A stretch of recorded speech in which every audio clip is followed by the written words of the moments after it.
Allez, c'est parti. Aujourd'hui, on va parler d'altruisme et d'égoïsme, pardon.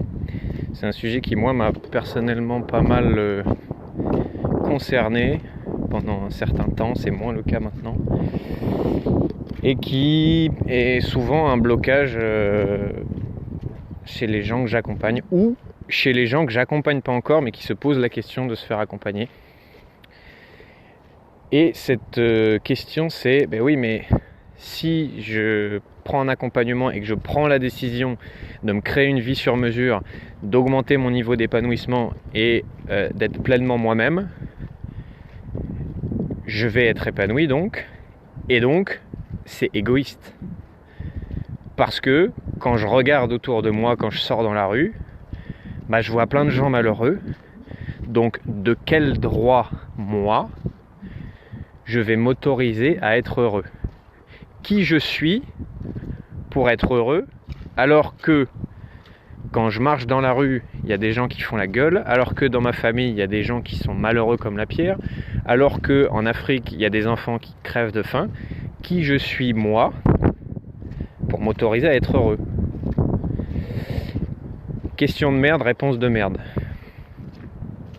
Ceux qui sont en séance avec moi ont déjà dû entendre cette phrase. Quand tu te poses une question de merde, tu as forcément une réponse de merde. La question à se poser, c'est pas qui tu es toi pour t'autoriser à être heureux, c'est quelles sont les conséquences pour les autres que tu sois heureux. C'est-à-dire que la plupart du temps, il y a la croyance que bah non, mais si j'essaie d'être heureux, c'est égoïste. Oui, c'est égoïste. Et tu sais quoi, égoïste, c'est pas un gros mot. Égoïste, ça veut dire penser à soi. La question que j'ai à te poser, c'est en quoi être égoïste, ça va te permettre d'aider les autres. En quoi penser à toi, ça va te permettre d'impacter plus facilement la vie des gens. Donc là, tu pourrais me dire, je comprends pas, en fait, Charles, quand tu penses à toi, ça veut dire que tu t'en fous des autres et que t'es pas du tout altruiste. Le meilleur moyen d'être altruiste, c'est d'être égoïste. Le meilleur moyen d'aider les autres, c'est de s'aider soi-même. Je te donne une petite histoire pour illustrer ça. Imagine que tu es dans un avion qui est en vol et tout d'un coup le pilote annonce attention, il y a un problème technique, il y a je sais plus comment on dit, une dépressurisation, je crois. Donc vite, mettez vos masques et t'as les masques qui tombent et tout ça.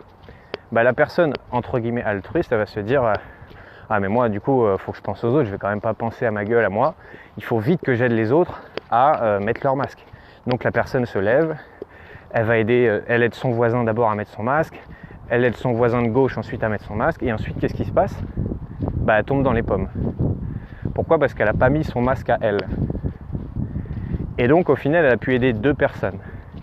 La personne égoïste, elle va d'abord mettre son masque, elle va d'abord se sauver elle-même, elle va d'abord penser à elle, et après ça, elle va pouvoir aider 5, 10, 20 personnes, peut-être même tout l'avion à mettre son masque, parce qu'elle aura été égoïste et que ça aura été le meilleur moyen d'aider les autres. Donc si tu as encore la croyance qu'investir sur toi, penser à toi, devenir épanoui toi-même, c'est voler du bonheur aux autres ou c'est être égoïste par rapport aux autres, la vérité c'est que plus tu vas penser à toi et t'épanouir toi, plus tu vas pouvoir impacter les autres.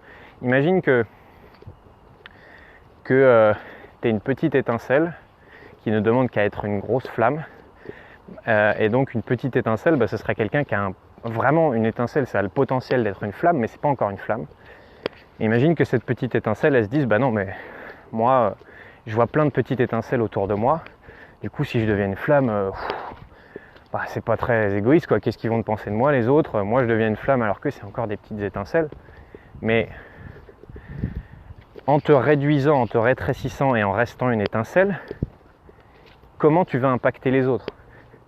Qu'est-ce qui va le plus impacter les autres entre une étincelle et une grande flamme ? Parce que si tu t'autorises à être une grande flamme, à développer ton potentiel, à penser à toi, la grande flamme, elle va pouvoir enflammer d'autres étincelles. Mais si tu restes une étincelle, tu ne vas enflammer personne autour de toi. Voilà, j'ai pas envie de rajouter d'autres choses dans ce numéro. Est-ce que toi tu décides d'être une étincelle ou une flamme? Est-ce que tu penses toujours que être égoïste c'est pas bien, c'est mal, parce qu'on nous a dit quand on était petit que l'égoïsme c'est pas bien et qu'il faut pas être égoïste? Si tu changeais la signification dans ton esprit de ce mot, être égoïsme n'est pas un gros mot, n'est pas une injure, et tu es à la fois égoïste et altruiste.